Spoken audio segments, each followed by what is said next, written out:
Welcome to Women of Prosperous Hearts, Journey to Prosperity. My name is Sunna Vaerst, and my guest today is Carolyn Hori. Welcome, Carolyn. Hi, Sunna. Thanks for having me. Thank you for being here. My first question for you is, you shared that back in 2006, you started hearing a distant voice that over time got significantly louder. That voice was telling you that you were meant for more in life than well-paid corporate job. What finally gave you the courage to go and, stop the corporate world and go ahead and follow your passion? So I spent 25 plus years in commercial real estate. I did asset management for high net worth family offices. And when I finally quit my corporate job in 2015, it really was a calling. So my body actually started breaking down. My heart started beating within my stomach. I was constantly sick, and I just knew that I could not keep doing the same thing over and over. I was kind of living through the definition of insanity. I was going to work for one high net worth family to another, and really I decided that it was now or never. I really had to make this shift, or I was basically going to die a slow death, at 44, and I just knew I couldn't keep doing the same thing. What hardships did you face going from secure corporate job to a business owner and coach, and what propelled you to keep going on the days when the transition got tough? So, I think if you really want to change yourself, you're going to end up going through so many things that you cannot even imagine. And what made me keep going was my why. I always tell my clients and people, you have to really deeply know why you are doing whatever it is that you are doing, because when you know your why, then you're able to push through those difficult days, because we're all going to have them. So my why is that I'm here to help people uncover their mission. I'm here to really get people into their zone of genius and to help them figure out what they are meant to do instead of what they think they should do.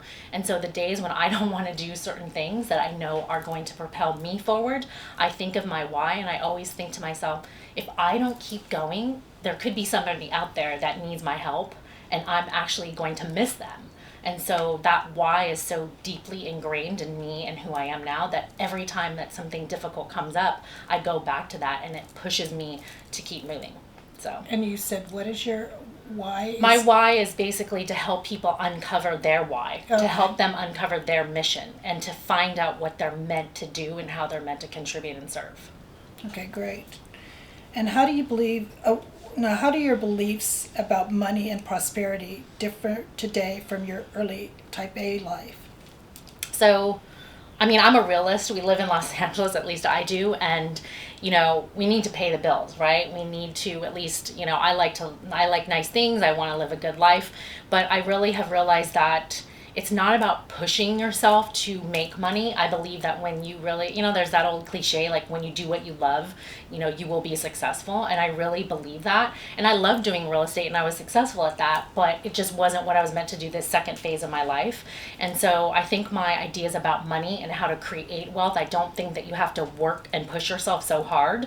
I believe that when you get into the flow of universal energy, which we've talked about a lot, then opportunities present themselves, the right people come into your life, and certain things start to fall into place. I think people make the mistake to believe like, I'm going to jump off the cliff of a 6-figure job and everything's going to be okay. No, there's going to be really hard days, and it's really scary, and it's really frightening to leave that all behind. But that's why, again, you have to go back to your why, and you have to know that there are going to be those times, and how did you prepare for those? So that's one of the things that I help my clients do, is prepare for that time. You can't just, I didn't just leave a 6-figure job with nothing. I had a savings, and I had some ideas, and I had a skill set. And so, I think money is really important in terms of living, but I don't think it's the only thing. And I think before I used to think of success related to money. Now I think of success related to purpose and fulfillment and joy and service. So you said you help your clients prepare. How do you prepare them? What do you tell them? Well, it just really depends on the person, but each person is really different. But I coach people that you can't really just necessarily quit a 6-figure job, right? You have to have a plan and implementation of what are you going to do to replace that income, or do you have a savings, or do you have things that you can do on the side, or can you start the business that you want to start and the career you want to start on the side while you still have an income? So we talk about all of those different types of options, and I prepare them to pick a path, decide, like, let's decide which direction you're going to go. But I really don't coach people to necessarily do what I did, which is just point blank jump off the cliff and quit. For me, that is what I needed to do, because I kept doing the same thing over and over and expecting it to be different. And there came that point where I was like, no, it's now or never. And so for me, that was the way that I had to propel myself forward. But I don't necessarily recommend that to most clients. So it's case by case. Exactly. Okay. And you coach a lot of men and women to achieve their life dreams. What you describe as Ikigai, which translates to a reason for being. For your vantage point as a business coach and life coach, what makes people succeed in achieving their Ikigai? So Ikigai is a Japanese concept. I'm Japanese American, third generation, and that's a concept which is a reason for being, and it incorporates all different parts of life. It's not just your job, it's not just your relationships, it's not just your purpose. It combines all of those things together, and I think that most people that are really successful in finding their Ikigai, it comes back to your why. So your why infuses everything you do.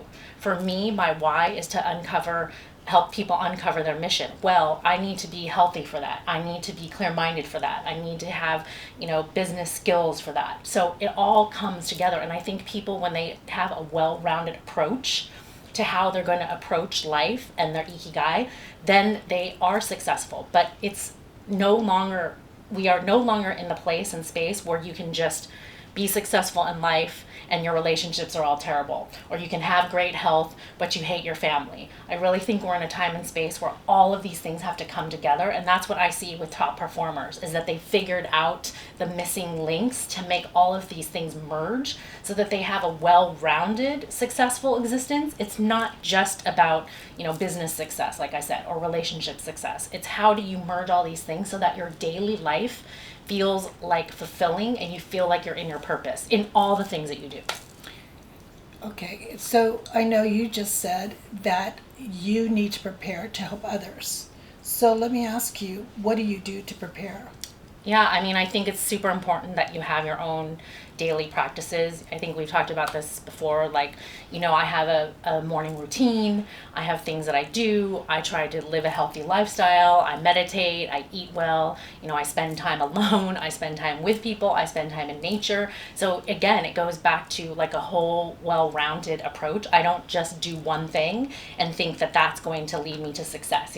Some people will be like, oh, I'm going to meditate for 2 hours. That's not going to get you there. It's not about just doing one thing and expecting that will take you to the finish line. It's a series of things that you're doing all the time. I tell people that 2020, how you survived 2020 was basically a series of decisions that led up to 2020. Right? So for people that actually thrived in 2020, that was because they made plans and decisions in 2015 and 2016 and 2017 that helped them get to 2020, where they were in a place that they could overcome the obstacles that none of us expected. Right. So that's what I believe is you have to prepare. It's like preparing the body, preparing the system in order to excel and succeed. It doesn't just happen overnight, and it doesn't happen by accident. And it's consistency. It's consistency of the things that you choose to do to propel your life forward. Love that answer. Thank you. You. What was the most important lesson you learned from following your passion? That's such a great question, and I've been thinking a lot about this lately. I think the most important lesson for me in following my passion is being in integrity, is being true and authentic to who I am in every situation, even if it's uncomfortable. I've been thinking a lot about this. Can you be in integrity? Can you do what you say you're going to do, even when that is the last thing you want to do, right? When you give someone your word, can you stand by that word, even though you don't really necessarily are not feeling like you're up to it that day, but you gave someone your word, right? And so I think for me, being in my ultimate integrity is what has been the game changer, because if they offered me, I was just telling this to someone last night, if they offered me $1 million to go back to the job that I had, I wouldn't do it. Not with those same people, not in that same environment, because it's not about the money. That's not who I am. I could do the real estate, but I would basically be dying a slow death inside if I was surrounded in that same environment. And so for me, being in my integrity is like, even when the decision is tough, even when it feels like really uncomfortable, can I stay true to who I am authentically, myself? And I'm sorry. yeah, go ahead. No, so what allows you to do that? Is it your why, or what makes you that disciplined about it? I think it's a series of things. I think it's just realizing that when I'm out of integrity, when I'm not true to who I am, I'm suffering.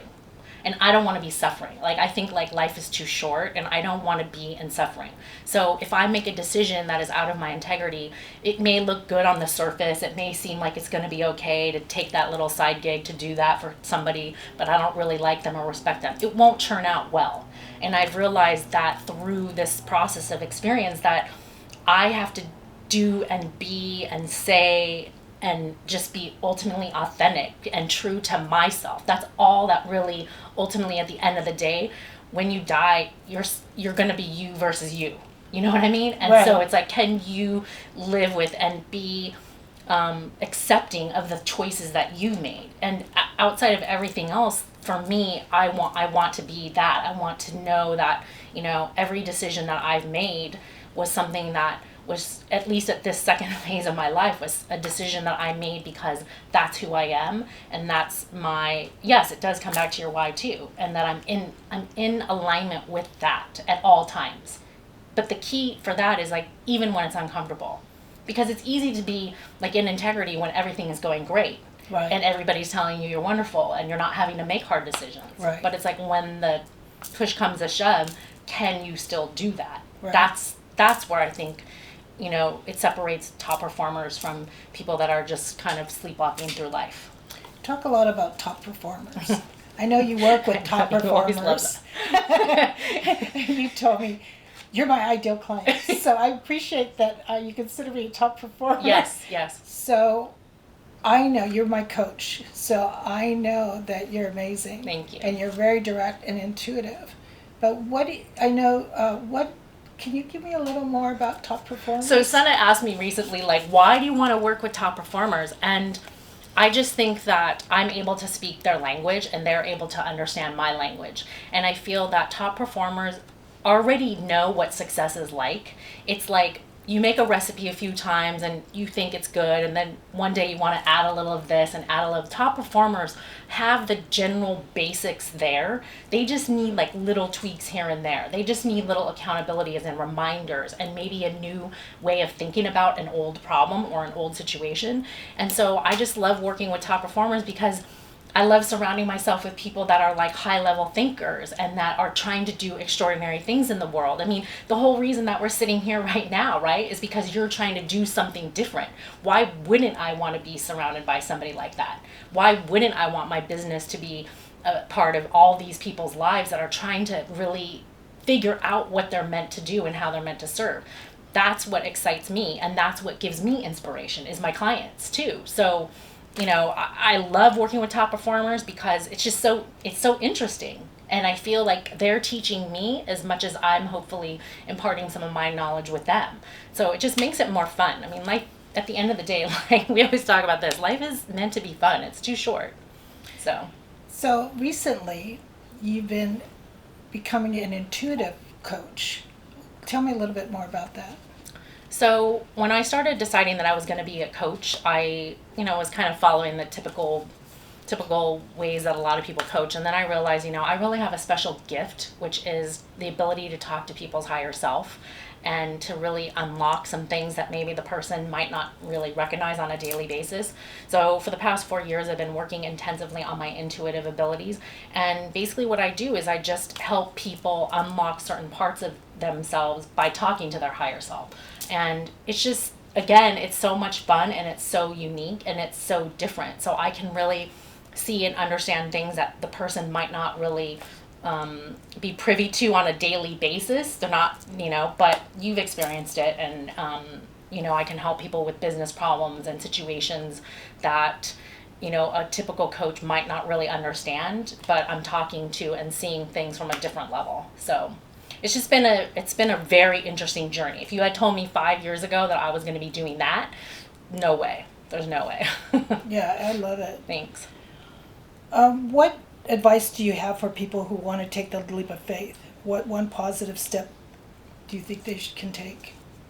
That's a great question. I think about this a lot because people ask me that. They say, I know I'm meant for more. What's the first thing I should do? I think some of the first things that you should do is really think about, why do you want to make the leap of faith? Why do you want to make this change? Before you even start thinking about what is your why, it's like, what is propelling you to actually know or decide that you have to or need to make a change? And I think once you can start to get clear about that, then you can start to take the steps. But it's really thinking about what is driving you out of the situation that you're currently in that is not palatable, or you cannot no longer go forward, and becoming really clear on what that is. If it's just like you want to make more money, that's probably not the idea that's going to necessarily fuel you to go through the hardships that we talked about earlier in this conversation. If it's that I know I'm meant for more, but I don't know how to figure it out, but I just had this inkling that I'm supposed to be of service, or that I'm supposed to create something, or I'm supposed to do something different, then that can propel you when the times get really tough. But if you're not clear on what it is why you're even embarking on this challenge, it's going to be difficult to overcome those days when it can get really dark and you are really scared and you are wondering, like, what the heck did I do? So I always encourage people to start thinking about why they really want to make that change before we can get clear on how to make the change. Wow. Thank you. I love your advice. Thank you so much. Thank you, Sunna. Well, thank you so much for joining us today, and please stand by for our other episodes that we'll be showing. Thank you so much. Bye.